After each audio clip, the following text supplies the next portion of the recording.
Welcome into the Wednesday edition, the Hump Day edition of Main Street Sports Today, presented by Mid Tennessee Bone and Joint. I'm Maurice Patton. That's Wade Neely. Chris Yao still down on the coast hanging out. So we're going to get you through the middle of the week here for the next hour and a half, catch you up on sports from preps to pros, literally, because we got some prep stuff to tell you about. We got some pro stuff to tell you about, and probably something in between. Wade, how's your Wednesday? Wednesday is great, Mo. Good to be with you. And like you said, we go from preps to pros, a little bit in between even. It's going to be a great show today. I'm fired up, brother. Absolutely. We have coming up here in about 20 minutes or so, Heather Williams, our NASCAR expert, talk a little bit about the past weekend, the upcoming weekend, and a couple of things in between here that we need to touch on. We'll be talking a little Braves because that's what we do. Second hour, we have Chris Lee of Southeastern 14 talking a little Southeastern Conference developments, I guess. A little baseball, a little basketball. He's well versed in all of that, and look forward to getting his thoughts on a few things here as we, tie up some baseball and look ahead into the 23-24 school year for the SEC. And of course, it's Wednesday, so it's Wild and Wacky Wednesday, and it may not be as wacky as it is when Yao is here, but we'll try to give you some of the wildest and wackiest news that we've been able to come up with here over the last few days. So stick around for that in the last segment of the day. Few things that we want to get to in the first segment, but before we do any of that, we need to give you yesterday's scores, some of today's scores, and today's schedule on the rundown. This is the rundown. In Major League Baseball action from Tuesday night, the Marlins all over the Red Sox in Boston, 10-1 the final there. The Mets with a 7-2 win over the Brewers. Cardinals defeated Wade's Astros 4-2. It was the Phillies 5, the Cubs 1. The Nats with a 7-4 win out on the West Coast against the Mariners. And again, in a game we'll be talking about a little bit more later in the show, the Braves with an early barrage down the Twins at Truist Field, 6-2. Ball was flying out of the yards last night. It was. In Truist.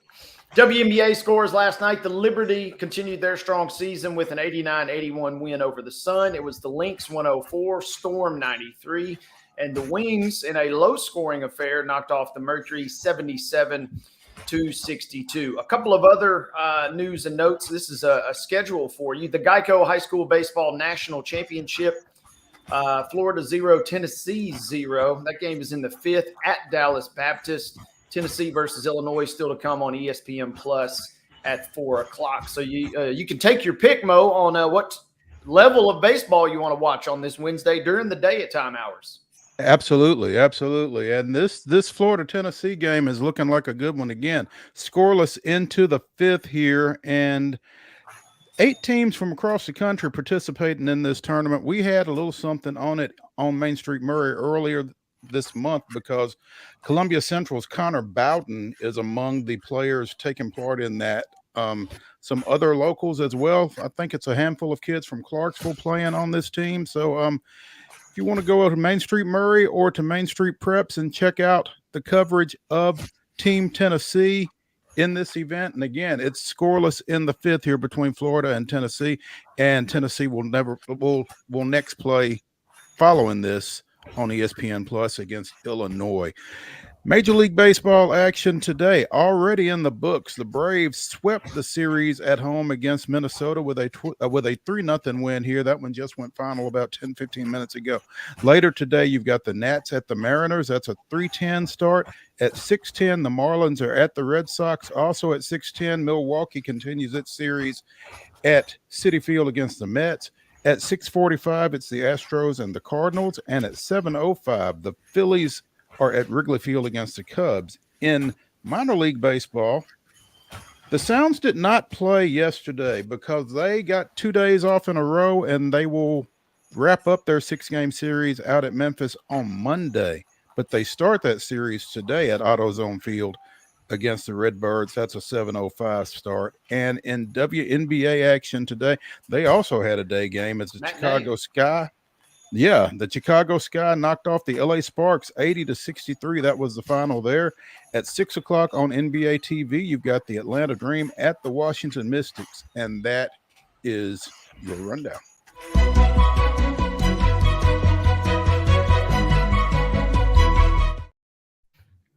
Top story today. We talked to Willie Donick earlier in the week about this. The NHL draft begins tonight. You'll have round 1 tonight, and then rounds 2 through 7 are tomorrow. And it all takes place right here in the Music City, Nashville. Who has the first pick? Blackhawks, right? The Chicago Blackhawks do have the first pick, and I believe it will be a shock to everybody in the sport if they don't exercise it on Connor Bedard. So look forward to that, and then maybe the suspense begins after that. The Predators currently have the number 15 pick. There's still talk about them possibly trading up into the top 10 or higher. So that'll be something for local hockey fans to keep an eye on. But yeah, that begins, I think, at 6 o'clock. Trying to call it up now, having no luck. But yeah, you can see that on ESPN. You can see it on the NHL Network. And as Willie was telling us, 102.5 will have wall-to-wall coverage of the draft from Bridgestone Arena tonight. So be sure and check that out. And I'm sure we'll talk more about it tomorrow as well. In conjunction, I guess, with the NHL draft that is taking place here in town tonight and tomorrow, Tennessee State University announced earlier today it will become the first HBCU, historically black college and university, to field a collegiate ice hockey team. According to the release that they put out, TSU hockey will commence its inaugural season in 2024, signaling a new era for the university. The team will begin as a club-level program, but aspires to achieve NCAA Division I status for both men's and women's sides in the near future. While no specific timeline exists for achieving varsity NCAA status, TSU is committed to building a solid foundation for long-term success. So, hockey, I wouldn't say out on Jefferson Street because I don't believe it will be played actually on campus. I think they're more likely to play at the Ford Ice Center over in Bellevue. But hockey, TSU, intriguing.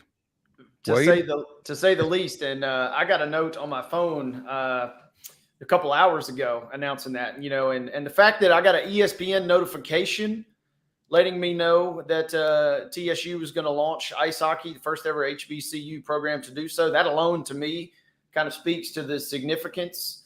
I'm with you. I don't think we'll be seeing any games at the Gentry Center anytime soon. It's already a little hot and humid in there, and so even if you were able to cool things down, you don't want people sliding around the court. But I think this is a pretty cool move, and in kind of dovetailing just a little bit with what we saw with Fisk last year with gymnastics, you're seeing some HBCU programs. It seems like the HBCU scene as a whole is kind of having a little bit of a renaissance in terms of revitalizing some athletic programs and maybe trying to take their schools and universities to new heights. And I'm kind of excited. I was a little bummed when I saw that, they're not going to obviously jump right into a Division I type or even a Division II type endeavor. So we're looking probably at 3, 4, maybe even 5 or 6 years down the road. But if nothing else, it's a cool challenge, and I'm excited to see what happens.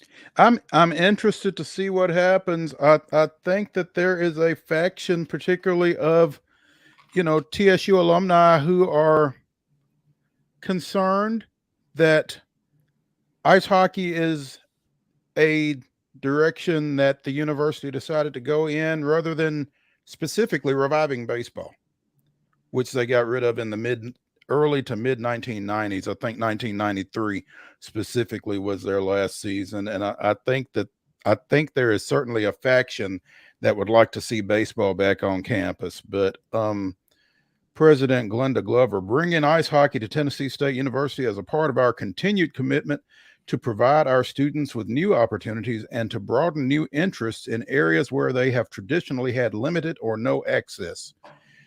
We appreciate our ongoing partnership with the Nashville Predators, which has played a pivotal role in our decision to pursue this historic undertaking of starting an ice hockey program at TSU and the first for an HBCU. Tennessee State and the Predators have worked on some things together, and apparently that laid the foundation for a partnership with the Preds, the National Hockey League, and College Hockey Incorporated. So that's how this came about. The American Collegiate Hockey Association, which is the national organization for club hockey programs, has seen its former members transition to D1. That was the case when Arizona State went from a club team to eventually fielding a men's program. They won 2 national titles out at Tempe before that program went D1 in 2015-16. So they are in the process now, Tennessee State, of hiring a director of operations who will handle recruiting, fundraising, community partnerships, and everything that it'll take to get that program on the ice for the 2024 season. So be something to look forward to and to keep an eye on for sure. It's a big deal. Wade, is Wade frozen, Justin? Or am I frozen? It looks like he might be. Yes. Or he's staring really long. Yeah, he's not blinking. So let's see. Also wanted to touch on here during this opening segment as we effort to get Wade back.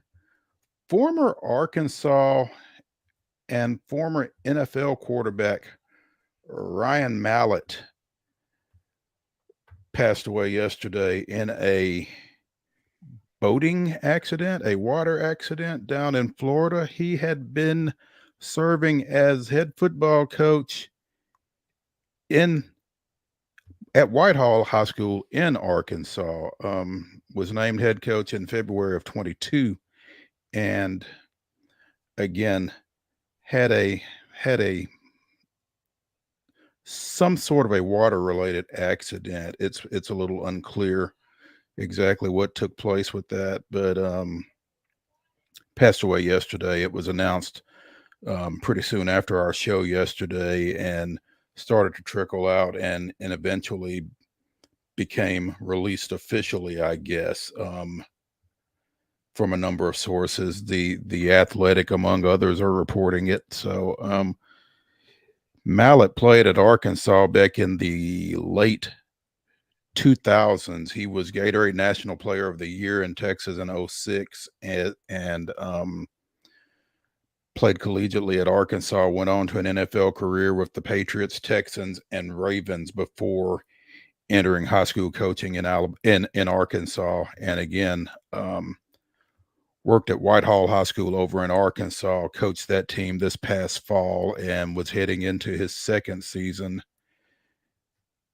this year. So obviously our condolences go out to the Arkansas Razorback family and the Arkansas high school community over there on his loss. That's a big one. So Wade is in the process of trying to rejoin us here. Justin, how's life other than Wade not being with us?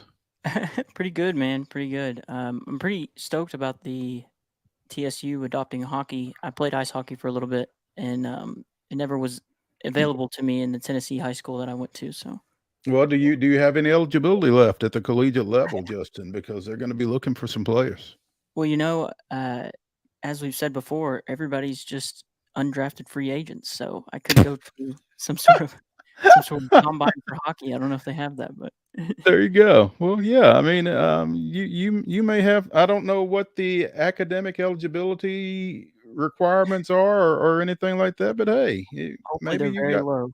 maybe we can see Justin in a TSU hockey sweater here before long. So that would be a cool color scheme. I like that. It and I'm sure that'll be, a nice get for folks that are into, sports related apparel and that kind of thing. So keep an eye out for that stuff. I think that'd be a great fundraiser right there. TSU hockey sweaters. Definitely. Have they said who's going to be possibly the coach, or? No, they've not gotten that far along yet. I don't know how far down the road they are in terms of that, but they are currently hiring a director of club hockey operations. So that's kind of where they're sitting right now, trying to get that firmed up so that they can get started with, again, recruiting and fundraising. Those are the two biggest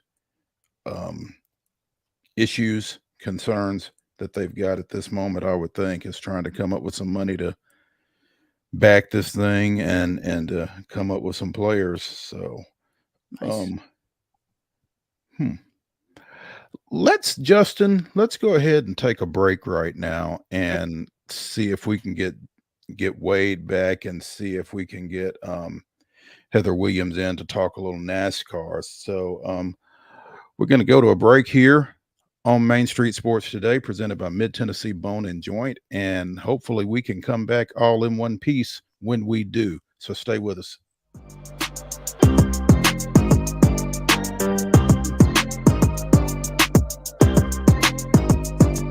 Mid Tennessee Bone and Joint treats your orthopedic injuries and existing conditions. Our trained physicians will get you back in the game faster. Contact us at 931-381-2663 or www.mtbj.net. With Lee Company technology, the best handymen are hands-off. Lee Company techs have been using visual findings and other smart technology tools for years to add transparency and virtually take customers along. You see what we see, whether we're in a crawl space or on a roof. With Lee Company, technology helps us help you, no matter what's happening in the world or at your house.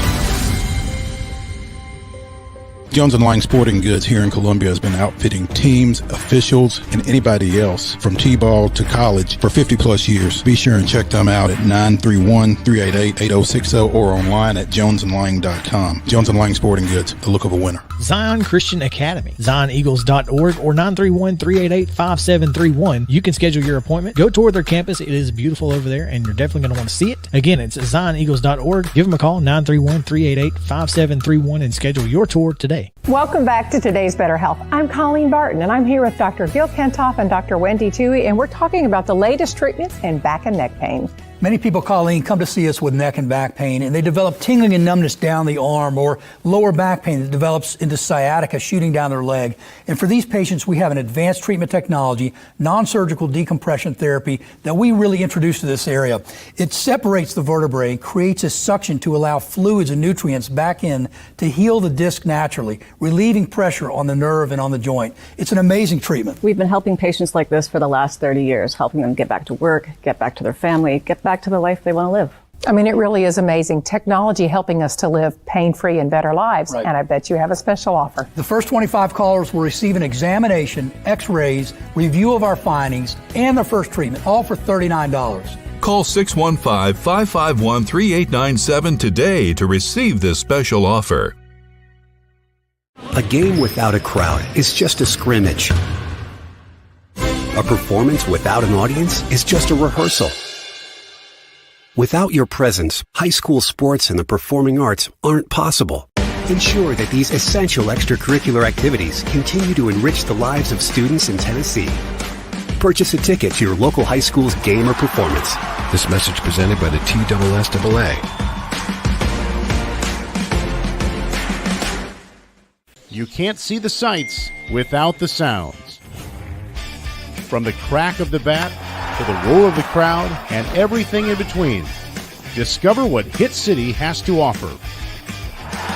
Spend your nights cheering on the Nashville Sounds at First Horizon Park with giveaways, fireworks shows, theme weekends, and more. Single game tickets are on sale now. Visit NashvilleSounds.com to claim your seat today. Mid-Tennessee Bone and Joint has been the official sports medicine provider for Murray County Schools for more than 40 years. We specialize in orthopedic service, and our Ortho Quick Walk-In Clinic lets you bypass the ER. Visit us online at www.mtbj.net.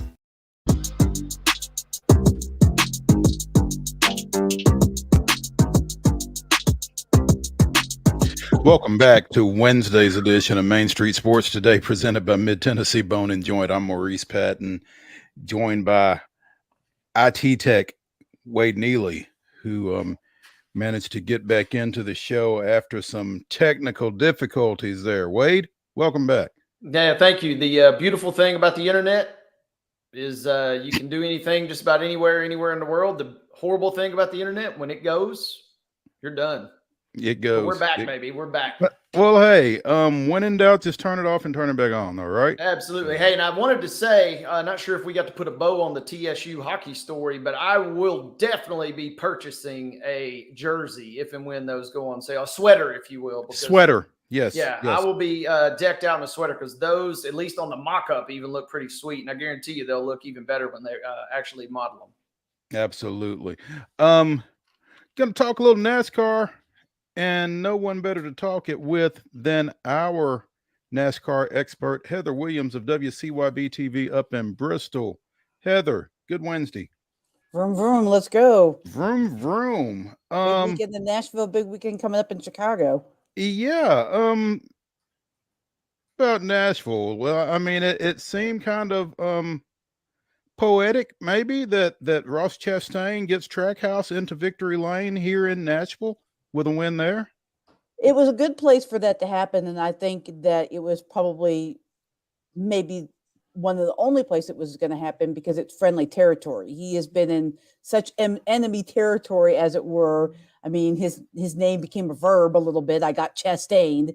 So for him to be at Trackhouse's home racetrack, or with a lot of Trackhouse people, with a lot of sponsors, with a lot of a support system around him, he was able to just, I think, relax, be Ross, do his thing. The car was just the dominant car all weekend. And so it was good. I mean, it's good to see Ross back. The sport is better when Ross is back. And I'm sorry, no issues, no incidents.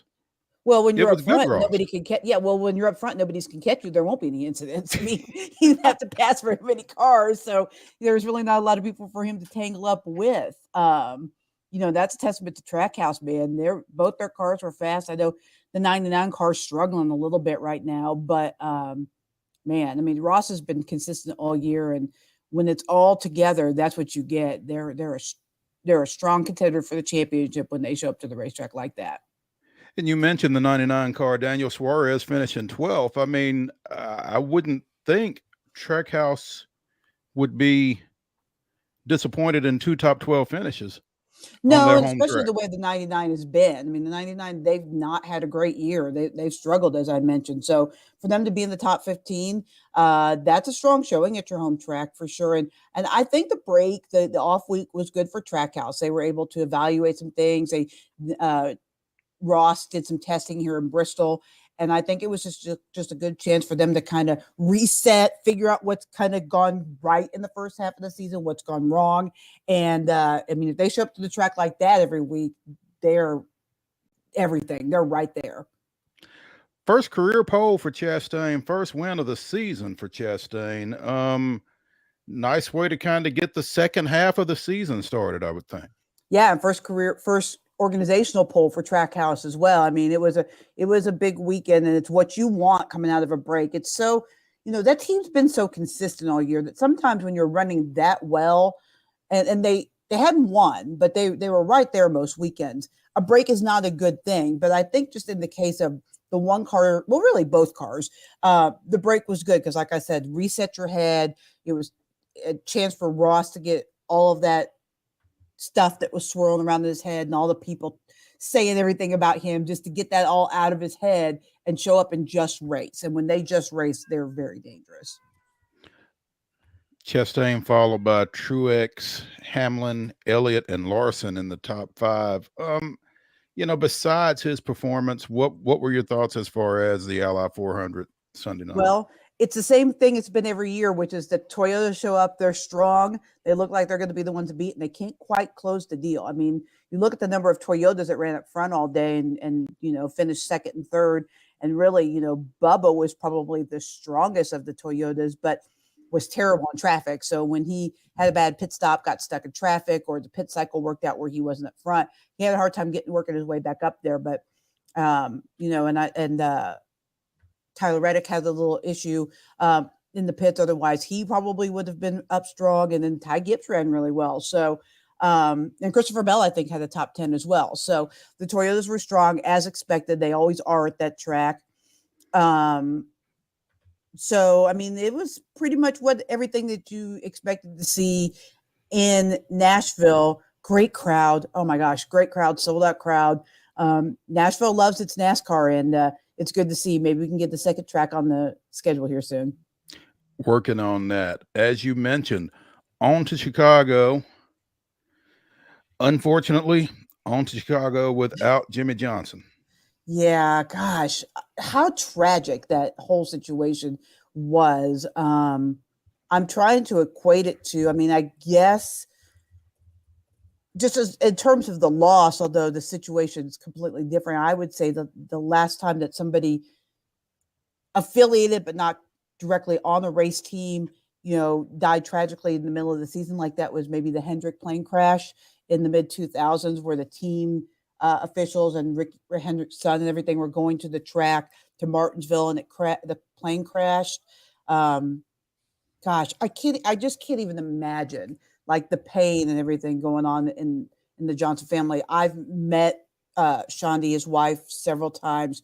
She's an amazing person, nice human being. Jimmy's obviously almost too nice. Back in the day, people thought he was kind of vanilla because he was so nice. So, nothing but prayers and love going out to them, because I can't even imagine dealing with that right now. Absolutely. To bring you up to speed, Jimmy Johnson's father-in-law and mother-in-law, Jack and Terry Janway, and his nephew Dalton Janway were found shot and dead in a suspected murder-suicide in Muskogee, Oklahoma on Monday. And so obviously Jimmy's not going to run this weekend in Chicago, and don't want to trivialize what took place that resulted in him not running. That's as tragic a event as you could think of, I would think. And it's unimaginable. And like I said, just really one of the nicest families in the garage area. Just really, I mean, not that it would be any less tragic if it was the most awful people in the garage area, but especially just knowing that family and just knowing how loving and how great a mother Shandy is and all those things. It's awful. And my prayers go out to them. Absolutely. Wade, you made such an effort to get back in here and jump in. And you're on mute. It's been that kind of day. Trust me, guys. So Heather, I guess my question is, obviously coming into a street race now, seems like things are going to kind of shift in terms of maybe who has an advantage, who's at a disadvantage. And I guess I'm curious, what are your thoughts? What are your immediate takeaways? Who stands to maybe gain by running this type of race as to opposed to the one we saw last Sunday? Yeah, it's going to be a whole different cast of characters this week for sure. I think the two guys, when you think right off the bat, the two guys that probably have at least a little bit of an advantage are going to be AJ Allmendinger and Michael McDowell, just because they've both run street courses before, because those two have run different disciplines. AJ ran some IndyCar. There's actually kart, I think, when he ran it, and some rally car type stuff. So he's run on the streets before, and the same thing with Michael McDowell. So I would think, just from a technical standpoint and how to attack those kind of racetracks, I think those two guys will have a pretty marked advantage. Then you look at the guys that have run different disciplines of cars and road courses. So maybe like an Austin Cindric would also be a guy that has a little bit of an advantage this week. But nobody will have will turn one lap on that racetrack until the Xfinity cars go out for practice at 10 a.m. on Saturday. Because you can't run any practice, you can't do any testing because you have to shut down all of Chicago. So, guys have been like desperate for sim time. I mean, drivers that I talked to that would never get up before 10 o'clock or up at 8 o'clock or 6 o'clock in a sim because that's the only time they can get simulator time. They're all running it on iRacing, either on their own rigs if they don't have them, borrowing rigs, buying rigs to just try to get a feel of what the track's going to be like. But it's going to be a challenge like no other. There's multiple types of surface. Usually go to a track, it might be concrete track or an asphalt track, or maybe the pit road's concrete and the track's asphalt like at Martinsville. This is asphalt with patches and tar and all sorts of stuff. I mean, it's a street. So it's just going to have a completely different feeling than any race that they've ever run. I think I saw that there was something like 6 or 7 90-degree turns on this track. So, I mean, we don't turn a full 90 degrees very often in racing. So it's going to be, practice may be the most entertaining point of the weekend because guys are not going to know what to do. So you might see some people run around that track like Ricky Bobby going, what's that? Because people are kind of feel it out. You might see some people charging into a corner and going too fast and hitting a water barrier on the side. So it's going to be, the great unknown is what makes this so fascinating because nobody really knows what's going to happen. Yeah. So when you say that, Heather, might we see some folks running their second cars in the race? Oh yeah, absolutely. Yeah, without a doubt, that's a possibility.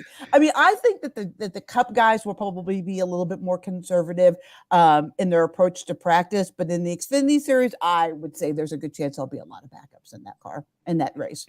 They're a little bit more run with a little more abandon, I think. And also, I guess I was curious, having watched a little Formula One, it kind of strikes me like that Monaco race where everything is tight. And you're right, the qualifying and the practice rounds are more entertaining oftentimes than the actual race when things finally get rolling. Yeah, I'll tell you, when I was up there in Chicago, I guess it's been about a month ago when they had the media day, and I got to drive in traffic on the course. I was actually surprised how wide parts of the track are. You're going to be able to get 3 cars at some point to the track across there. So it's not going to be as tight as you think it is, especially on the long straightaways. Now, where the issues are going to come and where I think you'll see a lot of the action is in those 90-degree turns and in those braking zones, because that's where people are going to try to pass, because somebody's going to get braver than the other person and not slow down as soon and try to brake there or try to pass there where everybody else is braking. So that's where things could get hairy. But I don't think it'll be quite like Formula One. Because the drivers in NASCAR are not afraid to touch each other and move each other out of the way, but also because I think the streets are a little wider than Monaco. I think you're going to be able to see 2 or 3 cars pretty consistently in certain parts of the track and the ability for them to race side by side. Heather Williams of WCYB TV in Bristol joining us here on Main Street Sports Today, presented by Mid-Tennessee Bone and Joint, as she does virtually every Wednesday, talking a little NASCAR. Heather, what are your thoughts? I mean, who do you feel like, you mentioned Allmendinger, I guess. Is that your best bet for Chicago? No, because he's definitely got an advantage, but I just take, and it's a completely different discipline, but I just take Bristol Dirt, for instance, right? When we did Bristol Dirt, everybody was like, well, Kyle Larson, Christopher Bell, Austin Dillon, those guys grew up running dirt races. They're going to be the odds-on favorite to win the first dirt race at Bristol. And then Joey Logano, who's never run dirt, won it. Because while you can have all the experience in the world on that kind of course, these cars are completely different on these courses. So I think Allmendinger is a better bet to do well at this track than, say, Kyle Larson and Bristol Dirt, just because Allmendinger is such an accomplished road racer, and he's won Cup Series races on the road course. He won Indy last year or the year before as a part-time driver. I think it was the year before. But he was a part-time driver. He wasn't even a full-time Cup Series driver at the time. So I think he's a good pick. But I think that the same cast of characters that always seem to be the most adaptable will be the guys that you see up front. So a Logano, a Denny Hamlin, a Martin Truex Jr., have just a Kyle Busch, have just as much chance of running up front and competing for the win as Allmendinger does. Although I do think Allmendinger will be very good this weekend. I'm intrigued, Heather, when you mentioned, the surface and the variations. So they didn't resurface the course? They patched some holes in the street and those kinds of things, but they didn't completely repave it. No, not at all. And that when I talk to the drivers, that's really kind of what they think will be the biggest challenge to this whole thing is you're running your line, and you know where all the bumps and all the things are. And then maybe when you're trying to pass or somebody's trying to pass you, get knocked off your line. All of a sudden you hit a bump you didn't know was there and it upsets your car. So that's going to be really a challenge to this weekend for the drivers is adapting to the 2 or 3 different kinds of pavement that they'll be racing on this weekend. So, how do you set your car up then? You just got to do the best you can for balance. It's completely different discipline, but it's kind of the same concept of, say, when they go to Pocono. Pocono has 3 completely different turns, and you can never be happy in all 3 turns. You kind of just have to compromise. You have to be really happy in turns 1 and 2 and not miserable in turn 3. So they're just going to have to set it up where they're really happy in, most, 6 of the 12 turns and not miserable everywhere else. Because there's no perfect setup in a track like that. Bristol, Nashville, even when they start racing at the fairgrounds, there'll be somebody that can hit a perfect setup. Ross hit a perfect setup at Nashville this weekend. But on the track like this, you just have to be as not miserable for most of the time as possible, and then just get your elbows up on the wheel and drive. Heather, and it's well documented how little I know about racing. So do the Cup drivers, do they watch the Xfinity race? Do they watch the truck race? Do they take anything from those events? Yeah, they'll be watching the Xfinity race for sure. And they were not allowed to drive in the Xfinity Series race because they didn't want any of the Cup drivers to have an advantage. But all of the affiliated teams, just for instance, Trackhouse, we talk about Trackhouse Racing, they've entered an Xfinity Series car in the race, and Justin Marks, the owner, is going to drive because he's a former NASCAR driver. So he's going to drive the street race at Chicago in the Xfinity Series to gather data and information and stuff that they can use for the Cup Series race. The same thing with the JR Motorsports will be feeding information to the Hendricks cars because they're affiliated with them. So yes, as much information as they can get. Now the cars are different, but there will be things that they will be able to pick up from the Xfinity Series race and transfer into the Cup Series. A little recon. Yes, absolutely. Okay, great. Wade? I was going to say, Heather, what would a win for NASCAR this weekend look like? What are they hoping to see come out of this race, both obviously with results and then potentially, with kind of just the overall experience in such a unique environment? Well, I think the key is going to be the weather, and I think the weather's supposed to be pretty good this weekend. I think that in a lot of ways they already feel like they've won. They released something either today or yesterday, might have been yesterday, that said that 70% of the people that have bought tickets to this race are first-time NASCAR ticket holders. So the whole point of this was attracting a different crowd, attracting the kind of maybe the F1 guys to look in because of the street racing, or an IndyCar person to look in and see, or maybe just a general like events fan, but not a crowd, like a NASCAR fan, because they are going to have concerts all weekend and events, and it's going to be more like a festival, not just a NASCAR race. So I think that because of the way the ticket sales have gone, that they already feel like they've won, but I think the race needs to be fairly entertaining. The weather has to be good, and the disruption to the city has to be minimal. Like the non-sports people can't be too angry at what's going on. They have festivals like this in this part of Chicago all the time, right? They have, I think it's the same area where they have Lilith Fair and a couple of other events. So they're used to having this part of Chicago shut down. But if all those things happen, I think that's a win. I don't even think the race has to be amazing. Like, I don't think it has to be Ross Chastain riding the wall at Martinsville excitement. I think it has to be a pretty good race, and entertaining for the fans, and the festivals and things have to go well. And I think NASCAR will consider that a win. Where's NASCAR more likely to return to, Heather? Chicago or North Wilkesboro? Oh gosh, probably North Wilkesboro. But I know that they want a street race on their schedule.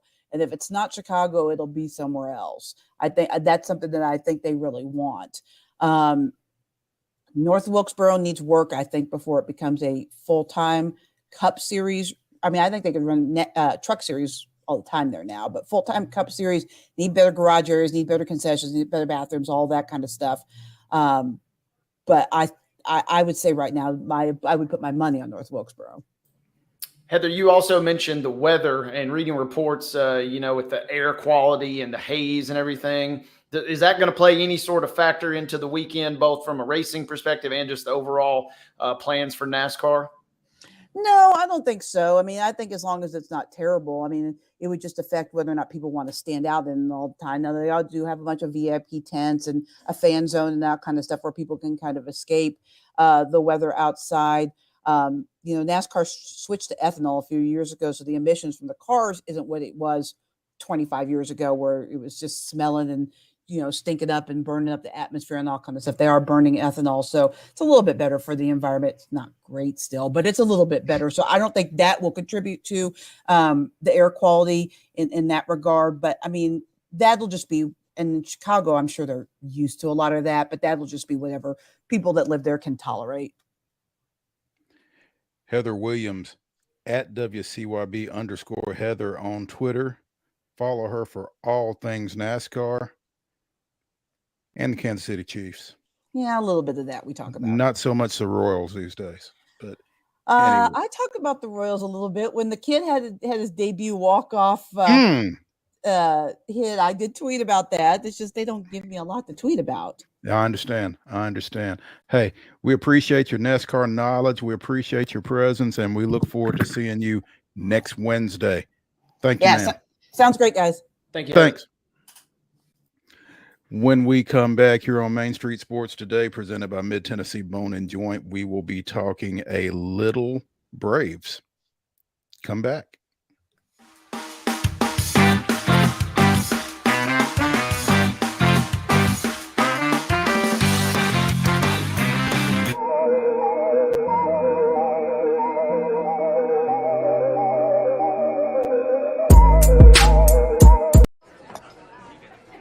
You've been putting back a few, and a few becomes a few too many. For a moment, you think about calling for a ride. Nah, you live nearby. What's the worst that can happen? You get pulled over, your insurance goes up, you lose your license, you total your car, you kill someone.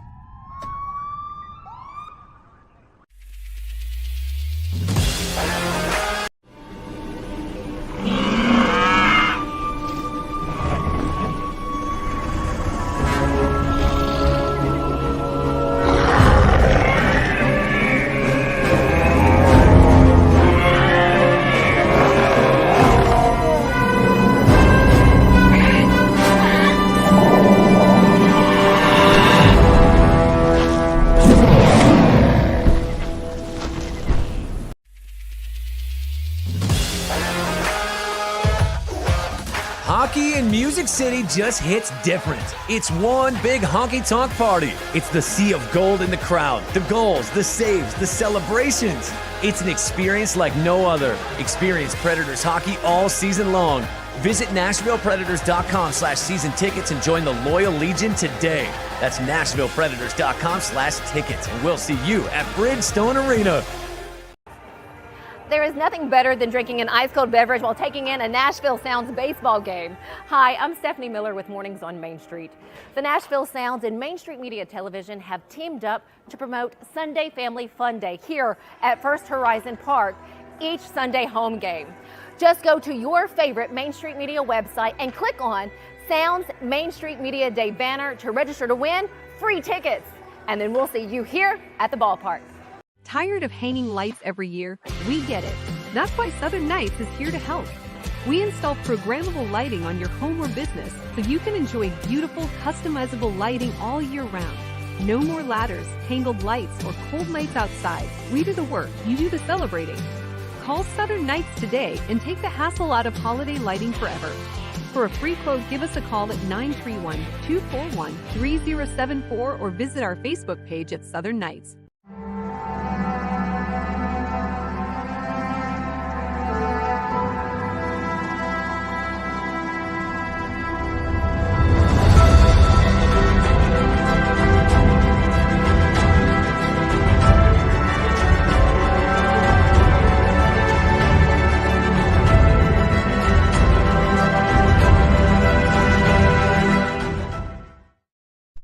June 28th, 2013, Chipper Jones became the 10th member of the Braves Hall of Fame, with his number 10 going up on the outfield wall at Turner Field alongside those of franchise luminaries Hank Aaron, Warren Spahn, Eddie Matthews, Phil Niekro, Dale Murphy, Greg Maddux, Tom Glavine, John Smoltz, and Bobby Cox. Oh, but Murphy, also Baseball Hall of Fame inductees. The Braves capped the festivities that night with a 3-0 victory over visiting Arizona, with me in the right field seats, as Jason Hayward, Dan Ugla, and BJ Upton each had a pair of hits, and Julio Teheran struck out 10 in 6 innings. That was this day in Braves history. And today's Braves coverage is brought to you by Piggly Wiggly and Neely's Mill, since they didn't bring the top story today to you. But be sure and head out to Piggly Wiggly for all of your hand-cut meats and their luncheon deli selections. That's Piggly Wiggly at Neely's Mill in Columbia. Stop by. Wade, you mentioned earlier in the show the ball was flying at Truist Field last night, especially earlier. Woo, yes, it was. I caught Riley's dinger and one of the 2 from Acuna. Well, you caught 2 of 5 because, again, Acuna had a couple. Sean Murphy had 1. Michael Harris had 1. And Ozzie Albies only tripled. Slacker in a 6-2 victory. But yeah, really felt a little sorry for the Minnesota starter, who gave up 3 home runs to the first 4 hitters he faced. Home run, triple, homer. Yeah. Tough night for him. And then they backed it up with that 3-0 win today to get a sweep of the series. So the Braves now 53-27 on the season. What is that? 13 out of 15 in the month of June now? It's more than that. They are like 19-4 this month, I think. They are coming up on matching the franchise record for wins in a month, which is 21, which I think was also last June. They like June. Yeah, and you can't win it in June, but you could certainly put a lot of ground between you and your opponents in June. You can put a lot of ground between you and your opponents, and they have done that. They are maintaining a double-digit lead over the 2 teams that were expected to be their primary competition in the NL East. The Mets are 16 back, or were coming into today. The Phillies were 10.5 back, and let's see.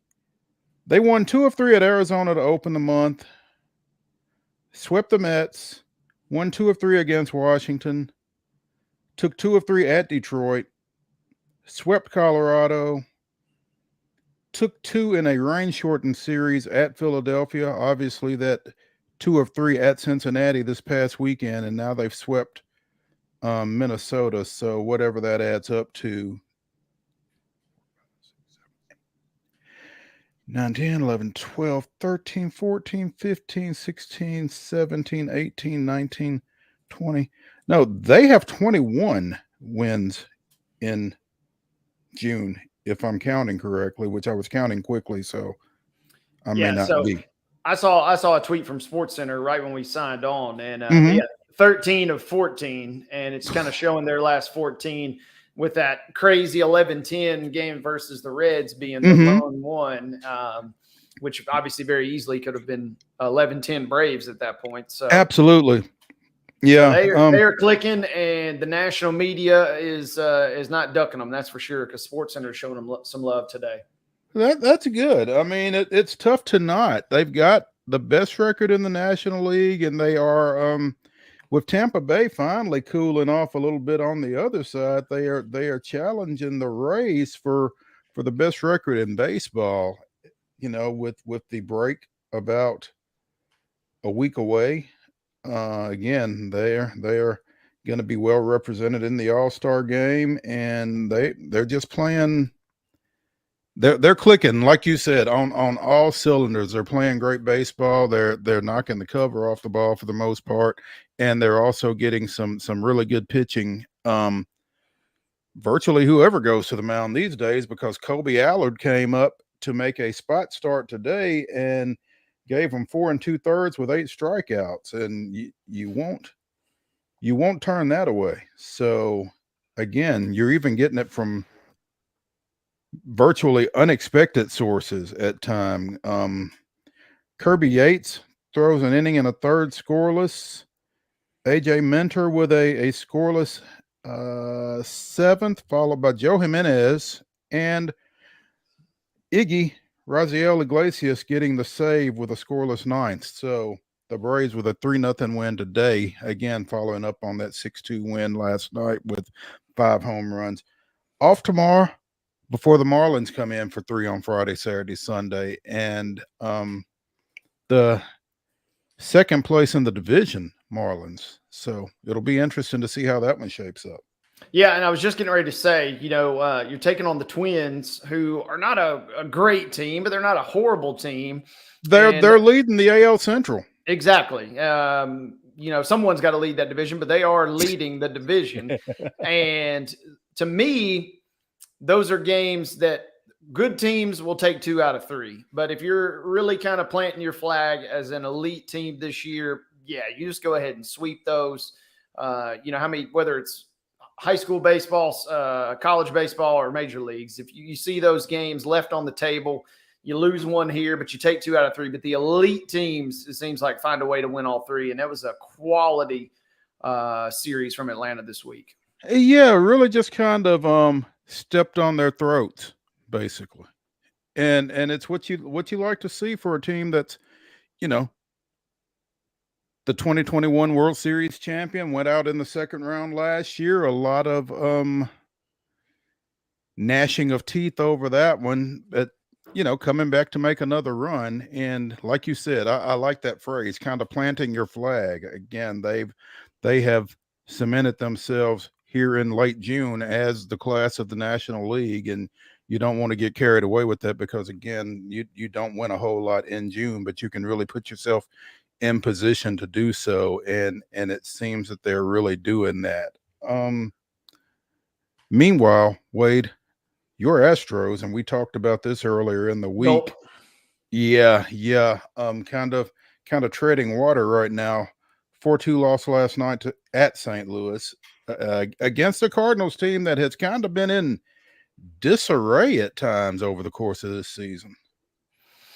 Yeah, not great. Not great at all. But got a chance to maybe come back. They're 3-7 in their last 10. And first it was Altuve, and now you got Alvarez, who reports say he's got some promising updates about his injury return, which will be a shot in the arm. So they haven't played with a full deck for much of the season. And that's the only little bit of hope that I'm clinging to, because right now there's not a lot to be super hopeful about, just sitting there 5 games over 500. And quietly, they just got leapt by the Angels last night in the division. So you're trailing them, and you're still trailing Texas by 6 games. Now, granted, obviously you're going to play those teams a lot in the next couple months to come, but until they can get a full deck and then kind of toil, but meanwhile, you're waiting for Alvarez to come back, and you're waiting for your team to be at full strength.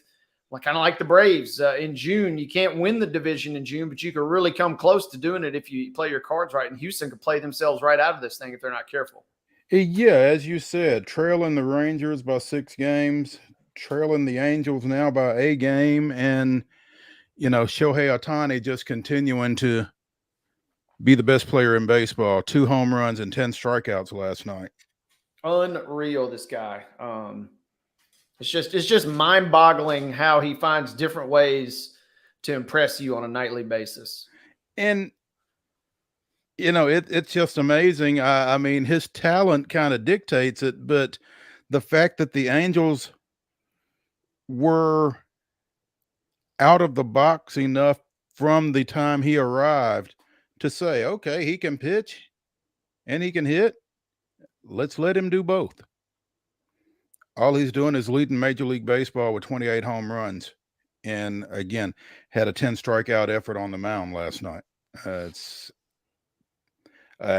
stuff that we have never seen at the major league level. I mean, you kind of have to go back to Babe Ruth, and contrary to popular belief, I didn't see him. Wade, I wasn't around either. Yeah. So No. I mean, it's So it's interesting here. Ohtani is the overwhelming favorite, according to Vegas, to win your American League MVP, and he's only 5th in the Cy Young race, trailing McClanahan, Valdez, Gossman, and Garrett Cole. I mean, Gossman. But if he puts up a couple performances on the mound like he did last night, I mean, he'd be right back up there in the top 2 or 3 in your betting odds too. So now there's no way I don't think you could ever win both. But other than somebody which is currently in the midst of potential of Chase for 400 this season. Mm-hmm. Other than that would be one of the wilder storylines in baseball history. You got a guy potentially vying for both the MVP or the Cy Young. I just think that the fact that you're even having the conversation, is pretty amazing. Just the fact that you're talking about, he can't win both, can he? I mean, just even framing it like that, I think is just an amazing conversation to have. It's unreal. And like I said, the guy just finds ways to continue to do well. And, they still got a guy by the name of Mike Trout on the squad, which certainly helps matters, which maybe this is the year that the Angels finally bust through that proverbial glass ceiling and get back to a little bit of postseason glory. But Texas standing firmly in their way, and there's still a couple of other pretty good teams in the American League they'd have to potentially fight through as well. Here's the thing, Wade, as you consider that, I think it's terribly important for the Angels that they do break through this year, because this is Ohtani's walk year. Yep. So, I mean, I don't think there would be a better time for the Angels to somehow make their way into the postseason than this year, to kind of show this guy, hey, we can compete, as opposed to him saying, I want to go somewhere where I can win. So, yeah, you're exactly right. You go to the playoffs, you maybe even have a good run, potentially maybe even make the World Series, and you're saying, okay, look, we can do this here. Right. And there's no need to leave. Whereas you're exactly right. If you fall short, you miss the playoffs, you may be wondering, what the hell? What else? I can't do anymore. I mean, I've done all I can personally. So literally, let me see if I can go find somewhere else to maybe do that. And obviously, there would be a million suitors coming for his services. So absolutely, it's crazy to think about that they have not been able to solve that postseason riddle. And that was with Trout alone, and now you factor in you got 2 generational talents on the same team.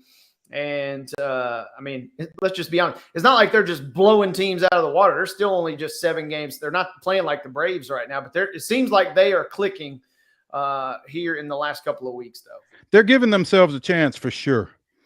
When we come back here on Main Street Sports Today, presented by Mid-Tennessee Bone and Joint, we should be joined by Chris Lee of Southeastern 14 to talk a little SEC sports. So stay with us.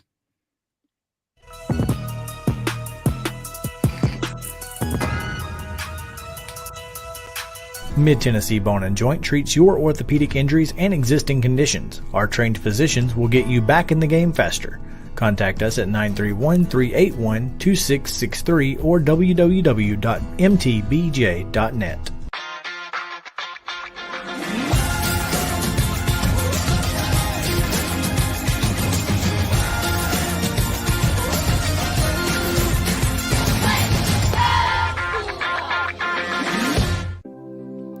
Custom Stone Handlers supplies over 600 distributors and suppliers with quality stone products. Along with River Stone, we produce and distribute over 100 building, landscape, and other bulk products.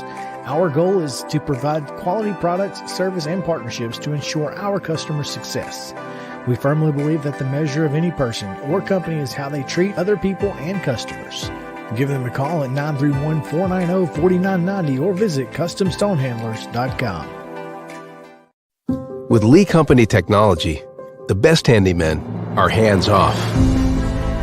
Lee Company techs have been using visual findings and other smart technology tools for years to add transparency and virtually take customers along. You see what we see, whether we're in a crawl space or on a roof. With Lee Company, technology helps us help you, no matter what's happening in the world or at your house. You can't see the sights without the sounds. From the crack of the bat to the roar of the crowd and everything in between, discover what Hit City has to offer. Spend your nights cheering on the Nashville Sounds at First Horizon Park with giveaways, fireworks shows, theme weekends, and more. Single game tickets are on sale now. Visit NashvilleSounds.com to claim your seat today. Piggly Wiggly, located in Neely's Mill Shopping Center, is Columbia's locally owned and operated Cost Plus 10 grocery store dedicated to serving the community with low prices and smiling faces. Piggly Wiggly offers fresh, hand-cut meats daily as well as daily hot plate lunches from their deli counter. You're certain to see smiling faces and a helping hand when you're here at Piggly Wiggly. Come by and check out our fresh produce, high-quality meats, and more. Down home, down the street, we'll see you at the Pig. Mid-Tennessee Bone and Joint has been the official sports medicine provider for Murray County Schools for more than 40 years. We specialize in orthopedic service, and our Ortho Quick Walk-In Clinic lets you bypass the ER. Visit us online at www.mtbj.net.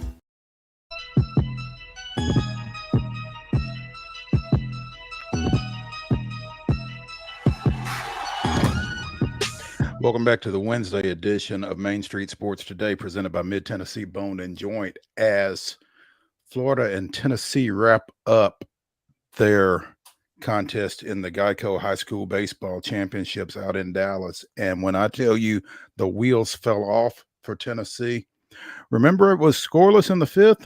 Yeah. Well, the final was 12-1 Florida. Yee. In 6 innings. Ooh. Deteriorating rapidly. Yeah, that escalated rather quickly. And so Team Tennessee has to regroup quickly as they are set to play Illinois here in about an hour. You can see that game on ESPN Plus, as was the last one, and hopefully Chris Parker and company can bounce back and put together a more complete showing. Again, it was scoreless into the fifth before all hell broke loose. Yeah, 12-1. So yeah, got away from them. Think they waited a little bit too long to make a pitching change, and you know how that goes. Yep. Somebody else that knows how that goes. Chris Lee of Southeastern 14 joining us here on Main Street Sports Today. Good afternoon, sir. Good afternoon. Thanks for having me. Oh, and thank you. Oh, look at you with the swag. Decked out. I like that. That's a good look, man. Hey, wanted to get you in for a couple of reasons. You know, as Wade and I talked earlier, you know, LSU rebounded about as well as you could rebound from a 24-4 loss in a College World Series with an 18-4 win on Monday night to wrap up their 7th national championship. And with what they were able to do with their roster, Chris, from last year to this year in the portal and with NIL and that kind of thing, are you concerned about college baseball? A little bit. There are a lot of things. Well, let me start with the positive. I think right now there are things that suggest that the game is as good as it's ever been and heading in a upward trend. Easy for me to say.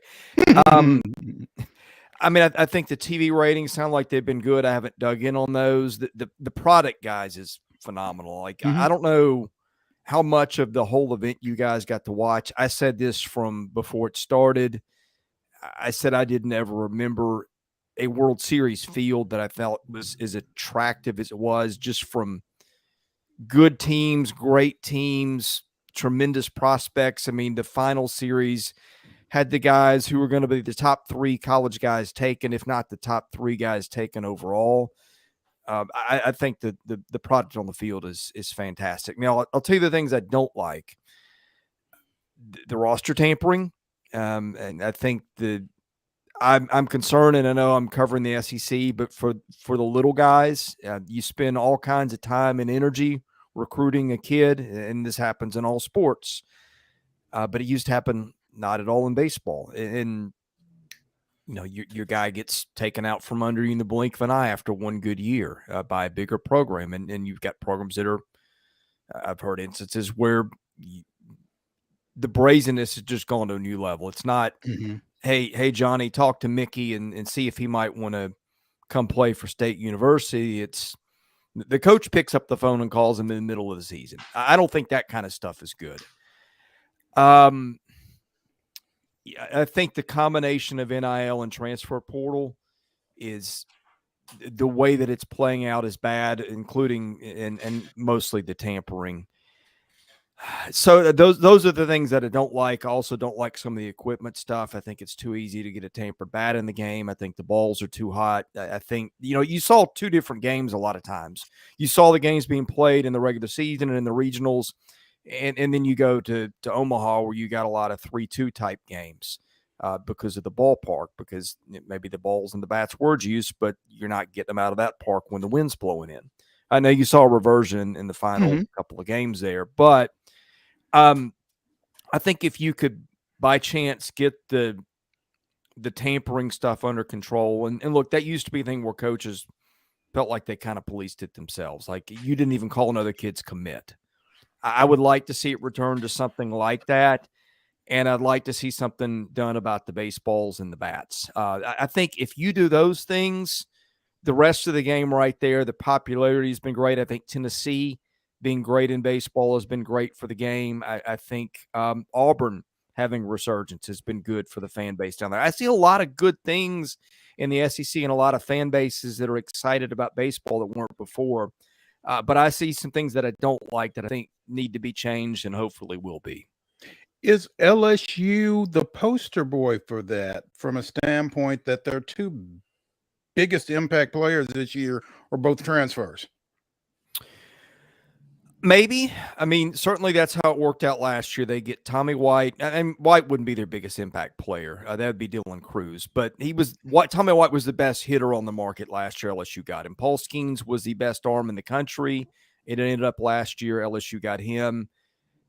LSU's got enough money to win a bidding war, I think, with just about anybody, if that's what it gets down. Now, look, some of these kids, and I keep thinking this may go another way, because if you're a guy that enters the portal and you're a year away from making $3, $4, $5, $6, $7, $8, $9, $10 million, whatever that number is, I don't know, to me, how much, $100,000 or $200,000 is. If you're going to make that much later, at that point, if I'm that kind of player, get an insurance policy and pick the place you want to be, right? Now, not all kids think that way. Money talks in the portal. But I think that also, that got a lot of attention, right? And rightfully so. But let me throw the other piece of the puzzle at you. You saw Paul Maneri in the stands for those games wearing his LSU. And I'm glad you got to see him there. I'm glad he was there, because I think the thing that people forget is he put together a lot of the bones of that roster. He's the guy who recruited Dylan Cruz. And, he stayed there 3 years, was the Golden Spikes guy. Trey Morgan, another Paul Maneri recruit. Several guys on that team were Paul Maneri recruits. So, yeah, the portal got the attention because they got White and they got Cruz. Skeens, and those were big guys. Those were huge additions, and that was what put them over the top. But they also did build a base of guys that they got through the draft the first time around through Paul Maneri, and I think that gets a little bit overshadowed in all this. Chris Lee of Southeastern 14 joining us on Main Street Sports today. To follow up on that, though, Chris, South Carolina shortstop Michael Braswell headed to Baton Rouge. So it's just kind of more where that came from to some degree.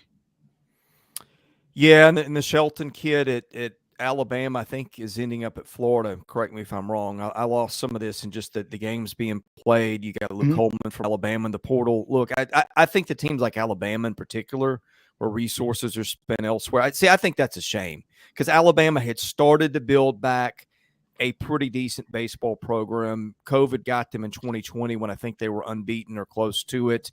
You had Connor Prelip miss a couple years with injury. He was their ace. I know I'm getting a little sidetracked, but you know, it keeps piling on that program. South Carolina, Mark Kingston got it turned around last year. Now he loses one of his key guys. I don't think it's great for the game. I don't think it's good when you're seeing guys leave one program in the league for the other, but until the NCAA figures out a way to put a stop to it, it's probably not going to end anytime soon. Speaking of portal news, it's tough to talk portal without talking about the Chase Burns decision, and I guess we're waiting on the other shoe to fall on that, but certainly leaving Tennessee. And I made a couple of phone calls yesterday myself, and this isn't well, he's in the portal, but he could come back. No, he's gone. Yeah. No, you're right, and I think we wait to see where he lands. I don't know how long that's going to take. The three schools that you hear most prominently mentioned are LSU, TCU, and Vandy. I think if it becomes a highest bidder situation, again, good luck beating LSU. If it maybe becomes a place that can pay some NIL money and maybe he wants to get out of the state, get away, TCU would make a lot of sense because you're not going to have the eyes of Knoxville bearing on you every time you pitch like you will in the SEC. Vandy, I think, is the place that was his favorite school growing up. It's 30 minutes away. Vanderbilt's not going to get a bidding war with anybody. The way Corbin does NIL is it's you come to campus, you do the stuff in the classroom, you be a good citizen, then you get paid. So and again, that's where it's not a bad thing, by the way. No, well, look, I mean, and he gets criticized for it a lot, but I mean, that's a little bit how Nick Saban does it at Alabama. I think those kids get a little bit of money when they sign, but it's not a big six-figure amount. I think it's pretty even. From what I've been told, I'm not reporting. I'm just speaking out loud here. You got a lot of schools. You got some prominent football. I mean, Georgia's not a huge player in the portal in football. Hadn't slowed Kirby Smart down. You see some of these schools that are getting transfers, and Clark Lee's said it privately. I think sometimes transfers, you're picking up other people's problems. So, look, that's not always the case. Sometimes you have kids that come from schools where they probably have a grievance, whether it's playing for a jerk of a coach or in any number of things, maybe wanting to change majors. I mean, there's a lot of reasons kids could transfer, being closer to home. But I think that, to me, Vandy may be the one to watch here. And from my understanding, is Chase Burns isn't doing a lot of talking to a lot of people right now. So I think you've seen a lot of speculation. You've seen people in Knoxville say he's going to TCU. I've heard a lot of confidence from people connected to Vandy that he's going to end up there. But, I mean, he also only got in the portal yesterday. The admissions process there is probably going to take a couple weeks. Does he wait that out? Does he wait and see, okay, I'm sick of this, I'll go somewhere else where I can get in sooner? Does he want to go to Vandy and play in a situation where you're going to have red-hot fires stoked when he pitches against his old team and God knows what else? It doesn't generally go over well when you leave the state school and transfer to a rival. Is he built for that? I don't know. I don't know the answers to any of those things, but it's going to be interesting to see how that pans out. I mean, surely Chase Burns can pitch for any team in the country, and I'll be interested to see where that settles. Chris, we saw the SEC football schedule come out either last week or 2 weeks ago, and we're about 2 weeks away from media days. Number one, have you kind of wrapped your brain completely around the fact that football season is imminently approaching?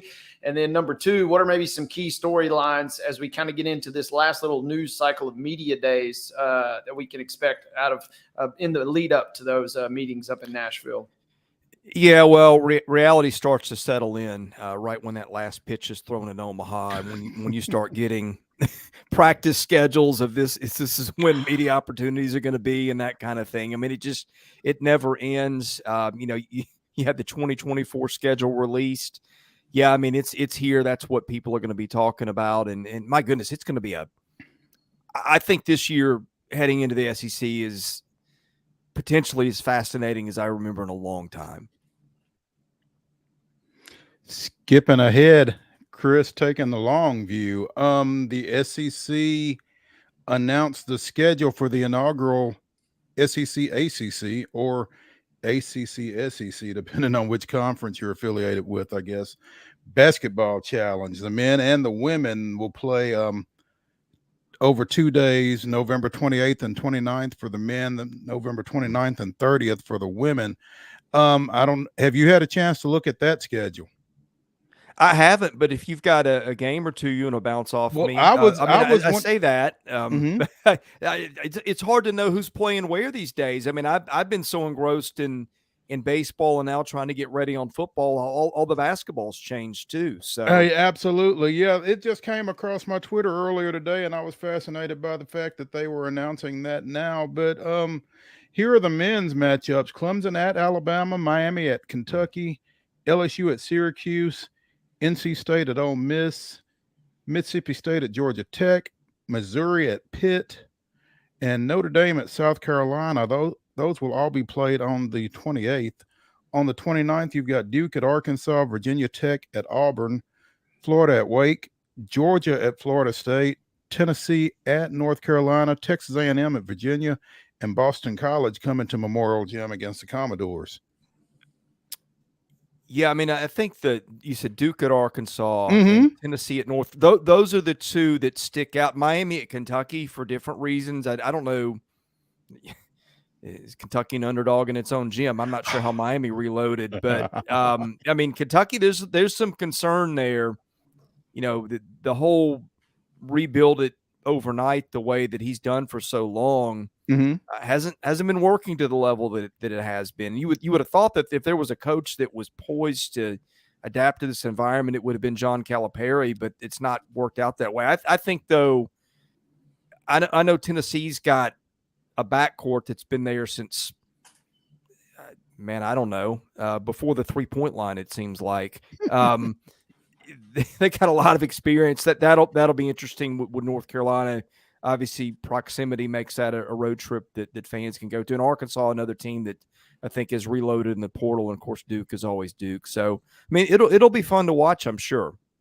On the women's side, you got Florida at Georgia Tech, Louisville at Ole Miss, Miami at Mississippi State, Notre Dame at Tennessee. I would think is probably the marquee matchup. And Vanderbilt goes to NC State on Wednesday the 29th. On Thursday, you've got Alabama at Syracuse, Arkansas at Florida State, Clemson at Auburn, Duke at Georgia, Boston College at Kentucky, Virginia Tech at LSU, Missouri at Virginia, South Carolina at North Carolina, and Texas A&M at Wake Forest. I guess that Virginia Tech LSU game is a matchup of two women's Final Four participants. So I would assume that maybe that is the marquee matchup, but certainly some. Sorry, I lost you for a minute. I was just running through the women's basketball schedule for that ACC SEC challenge, Chris. I don't know if you caught any of it or not, but particularly Notre Dame is at Tennessee, Vanderbilt's at North Carolina State on Wednesday, and Virginia Tech is at LSU on Thursday. Again, Virginia Tech and LSU, a matchup of two Final Four participants from this past year.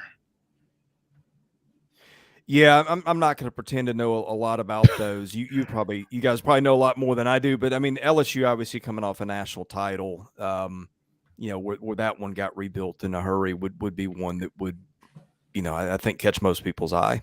Yeah. Okay. Wade, Any thoughts?